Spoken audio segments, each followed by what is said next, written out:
কেমন আছো? আমি তো বেশ ভালো আছি। তো দেখো, আজকে আমি রান্না করেছি দই ইলিশ। বাইরে বৃষ্টি পড়ছে আর গরম ভাতের সাথে যদি দই ইলিশ থাকে, আমার কাছে তো অমৃত। তো আমি এটাকে কিভাবে বানিয়ে ফেললাম সেটাই তোমাদের দেখাচ্ছি। দেখো, এখানে দই মানে মাছটাকে আমি যেমন নুন হলুদ দিয়ে মাখিয়ে রেখে ওটাকে ভেজে নিলাম। আর তারপর পোস্ত, সর্ষে, দই, কাঁচা লঙ্কা সবগুলো মিক্সিতে বেটে নিলাম। তারপর এই তেলের মধ্যে কালো জিরে ফোড়ন দিয়ে আর একটু লঙ্কা, কাঁচা লঙ্কা দিয়ে তার মধ্যে পেস্টটা যেটা বানিয়ে রেখেছিলাম সেটা ঢেলে দিলাম। দেখো কি ভালো লাগছে, তাই না?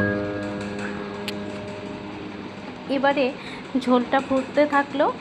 বেশিক্ষণের সত্যিই বেশিক্ষণ টাইম লাগে না, তোমরা একদিন করে দেখবে, সত্যিই অসাধারণ লাগে। আমি তো এটাকে দই ইলিশ বলি, তাতে সর্ষে পোস্ত সবই আছে।